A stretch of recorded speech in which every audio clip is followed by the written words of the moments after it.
नमस्कार माझ्या लाडक्या विद्यार्थ्यांनो. आज आपण बास्केट फुल ऑफ मूनलाईट या कवितेच्या पहिल्याच ओळीत दडलेला अथांग भावार्थ आणि व्याकरणाची जादू समजून घेणार आहोत. डोळे मिटा आणि कल्पना करा. एक छोटं गाव, चारी बाजूंनी मिट्ट काळोख आणि एक छोटा मुलगा आकाशातल्या चंद्राकडे बघून काहीतरी मागतोय. O moon, give me moonlight, basket full or 2 baskets full with seeds of moonlight. मुलांनो, या ओळीचा अर्थ किती खोल आहे बघा. तो मुलगा चंद्राला म्हणतोय, "अरे चंद्रा, मला थोडं चांदणं देशील का?" पण ते कसं हवंय माहितीये? टोपलीभर किंवा 2 टोपल्या भरून. आता विचार करा, प्रकाश कधी टोपलीत भरता येतो का? नाही ना. पण त्या मुलाची निरागसता बघा. त्याला वाटतंय की हे चांदणं मी टोपलीत भरून माझ्या गावी नेईन. सर्वात महत्वाची गोष्ट म्हणजे तो बिया, सीड्स मागतोय. त्याला चंद्राचा हा प्रकाश कायमचा हवाय. जसा एखादा शेतकरी आपल्या शेतात बिया पेरतो आणि त्यातून पीक येतं, तसंच या मुलाला आपल्या गावाच्या वाटेवर चांदण्यांचं पीक घ्यायचंय.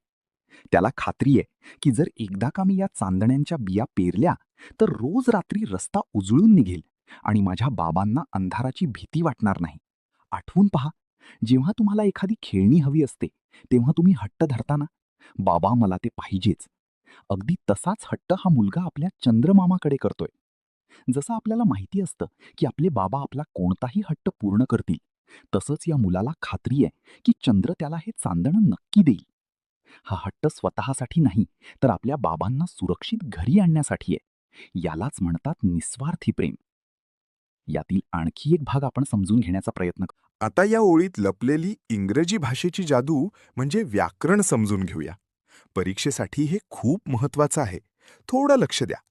पहिलं, ॲपॉस्ट्रॉफी म्हणजे परोक्ष संबोधन.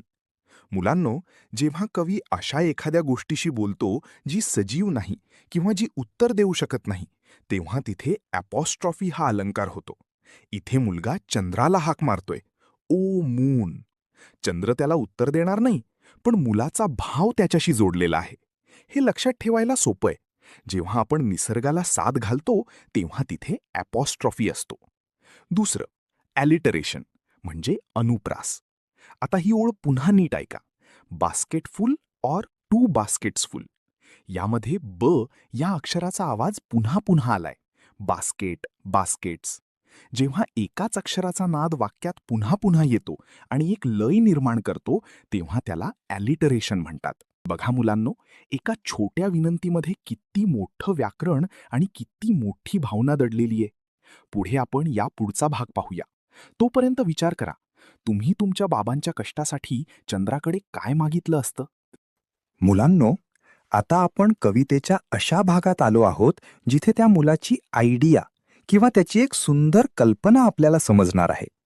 तो मुलगा म्हणतोय, "from the city to my village, on the sides of the path, I want to sow many small small moons of light."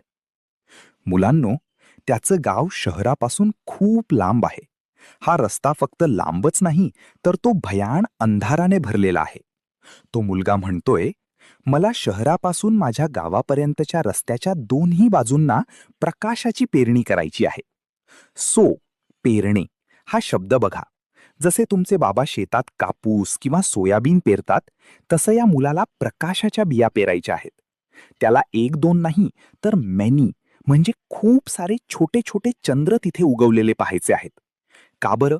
कारण जेव्हा त्याचे बाबा शहरातून थकून भागून रात्री परत येतील, तेव्हा त्यांना हा रस्ता उजळलेला दिसावा. मुलांनो, या ओळीत एक गंमत आहे. कवीने स्मॉल स्मॉल हा शब्द दोनदा वापरला आहे. जेव्हा एखादी गोष्ट अधिक ठळकपणे सांगायची असते, तेव्हा कवी शब्दांची पुनरावृत्ती करतो. यालाच आपण रिपिटिशन हा अलंकार म्हणतो. छोटे छोटे चंद्र म्हणजे किती सुंदर कल्पना आहे ना?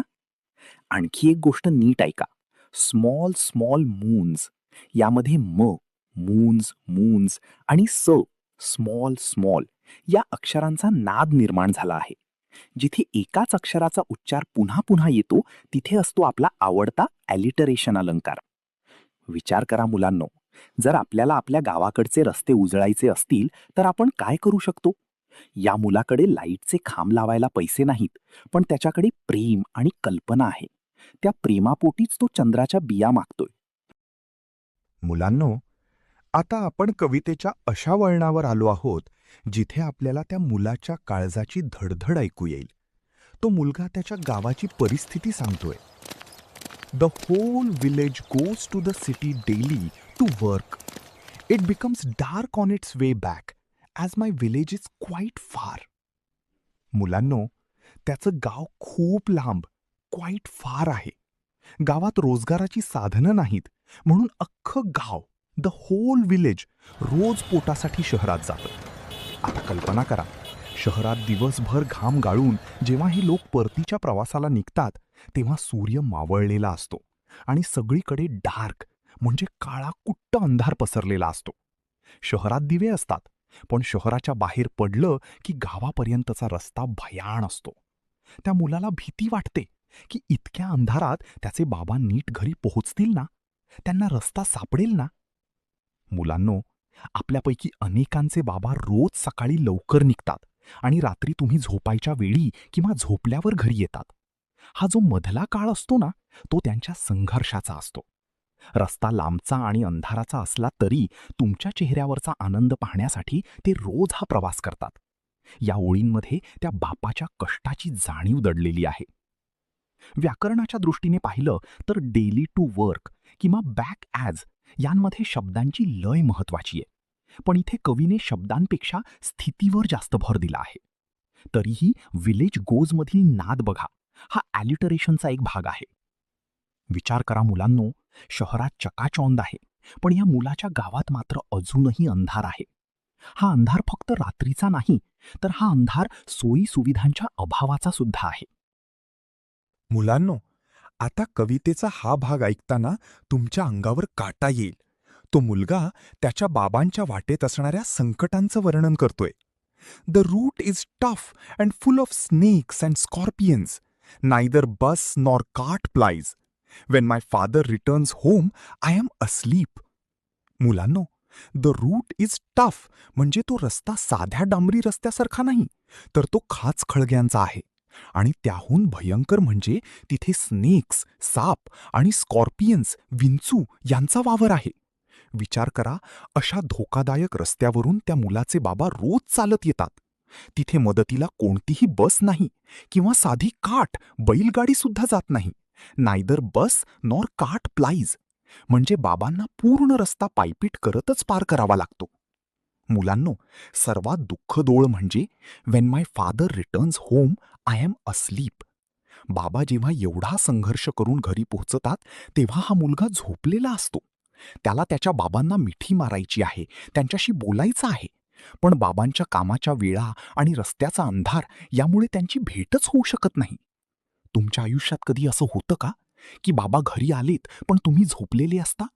हे त्या मुलाचं दुरावलेलं बालपण आहे. व्याकरण विसरून चालणार नाही. स्नेक्स अँड स्कॉर्पियन्समध्ये स या ध्वनीची पुनरावृत्ती झालीये. हा आपला नेहमीचा ॲलिट्रेशन अलंकार. यामुळे वाक्यात एक प्रकारची तीव्रता निर्माण होते. इथे नायदर नॉरचा वापर बघा.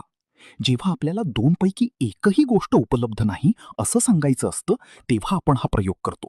बसही नाही आणि गाडीही नाही. मुलांनो, आपण पाहिलं की बाबा रात्री उशिरा येतात तेव्हा मुलगा झोपलेला असतो. पण सकाळी काय होतं? सकाळी सुद्धा परिस्थिती बदलत नाही. And he goes back early in the morning while I am sleeping. O moon, give me a basket full of moonlight on loan. मुलांनो, बाबांना कामावर वेळेत पोहोचण्यासाठी पहाटे लवकर, अर्ली इन द मॉर्निंग उठावं लागतं. मुलगा अजूनही झोपेतच असतो, व्हाईल आय एम स्लीपिंग. म्हणजे बघा, बाप आणि लेकाची भेट होण्यासाठी नियती वेळच देत नाहीये. यावर उपाय म्हणून तो मुलगा चंद्राकडे एक विनंती करतो. हे चंद्रा, मला तुझं चांदणं लोन, कर्ज म्हणून दे. बघा, तो मुलगा फुकट मागत नाहीये. त्याला माहितीये की चांदणं मौल्यवान आहे, म्हणून तो ते व्याजाने किंवा कर्जावर मागतोय. का? कारण त्याला आपल्या बाबांना अंधारातून वाचवायचंय. मुलांनो, कधी विचार केलाय का? तुमचे बाबा सकाळी तुम्ही उठण्यापूर्वीच कामाला निघून जातात, तेव्हा त्यांना किती वाटत असेल की आपल्या मुलाशी 2 शब्द बोलावेत. पण त्यांच्या खांद्यावर तुमच्या भविष्याची जबाबदारी आहे. या मुलाचा हा लोन शब्द त्याच्या निरागसतेचा आणि जबाबदारीचा पुरावा आहे. त्याला ते चांदणं परत करायचंय, पण आधी त्याला रस्ता उजळायचाय. इथे give me a basket full of मूनलाईटमध्ये म या ध्वनीची पुनरावृत्ती झालीय. मी, मूनलाईट हा आपला ॲलिटरेशन अलंकार. यामुळे वाक्यात एक प्रकारची आर्जवी लय निर्माण होते. पुन्हा एकदा मुलगा म्हणतोय ओ मून. तो चंद्राला थेट साथ घालतोय, म्हणून इथे पुन्हा ॲपॉस्ट्रोफी अलंकार होतोय. जसं आपण देवाकडे किंवा आपल्या लाडक्या व्यक्तीकडे हट्ट करतो, तसा हा परोक्ष संवाद आहे. मुलांनो, आता आपण कवितेच्या त्या भागात आलो आहोत जिथे त्या मुलाचं खरं स्वप्न दडलेलं आहे. त्याला फक्त उजेड नकोय, तर त्या उजेडातून काय मिळणार आहे ते महत्वाचं आहे. I want to light the dark route so that my father returns early. I too want to hear fairy tales and stories from हिम.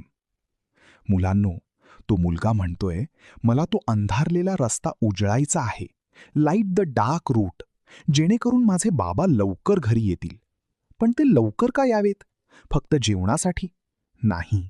तो मुलगा म्हणतोय, I too want to hear fairy tales. मला सुद्धा इतर मुलांसारख्या परीकथा आणि छान छान गोष्टी माझ्या बाबांकडून ऐकायच्या आहेत.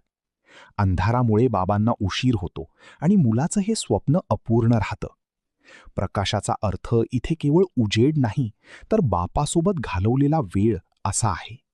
मुलांनो, कधी आठवून पहा, जेव्हा तुमचे बाबा तुम्हाला जवळ घेऊन एखादी गोष्ट सांगतात, तेव्हा जगातील सगळी दुःख आपण विसरून जातो. या मुलाला ते सुख मिळत नाहीये.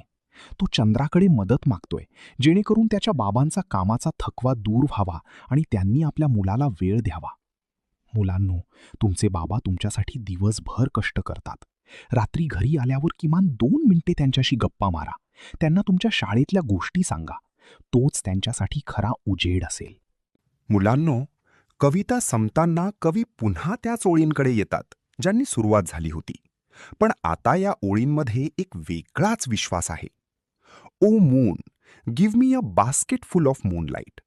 I want to sow seeds of moon on the sides of the path. मुलांनो, कविता संपताना तो मुलगा पुन्हा एकदा चंद्राला साथ घालतो. हे चंद्रा, मला टोपलीभर चांदणं देच. आता त्याच्या आवाजात विनवणीसोबतच एक निश्चय आहे. त्याला माहिती आहे की जोपर्यंत तो स्वतः या बिया पेरणार नाही, तोपर्यंत त्याच्या बाबांचा रस्ता उजळणार नाही. सो सीड्स ऑफ मून हा त्याचा ध्यास आहे. त्याला फक्त आपल्या घरासमोर उजेड नकोय, तर संपूर्ण रस्त्याच्या दोन्ही बाजूंनी, on the sides of the path, त्याला प्रकाशाची रांग लावायची आहे. मुलांनो, आज तुम्ही या लहान मुलाकडून काय शिकलात? टोपलीभर चांदणं म्हणजे दुसरं तिसरं काही नसून तुमचं शिक्षण आणि तुमची जिद्द आहे. उद्या तुम्ही मोठे होऊन जेव्हा स्वतःच्या पायावर उभे राहाल आणि तुमच्या आईवडिलांचे कष्ट दूर कराल, तेव्हा तुम्ही सुद्धा खऱ्या अर्थाने या चांदण्यांच्या बियाच पेरलेल्या असतील. तो मुलगा जसा आपल्या बाबांना सुरक्षित घरी आणण्यासाठी धडपडतोय, तसंच तुम्ही सुद्धा तुमच्या अभ्यासाच्या जोरावर तुमच्या कुटुंबाचा अंधार दूर करायचा आहे. शेवटच्या ओळीत पुन्हा सीड्स ऑफ मून हे रूपक आले आहे. चंद्राच्या बिया म्हणजे आशेचा किरण. हा मेटाफर अलंकार पूर्ण कवितेचा आत्मा आहे. मुलांनो, ही सुंदर कविता सुनील शर्मा यांनी मूळ डोगरी भाषेत लिहिली आहे. एका लहान मुलाची ही भावना आज आपण आपल्या मराठी भाषेत समजून घेतली.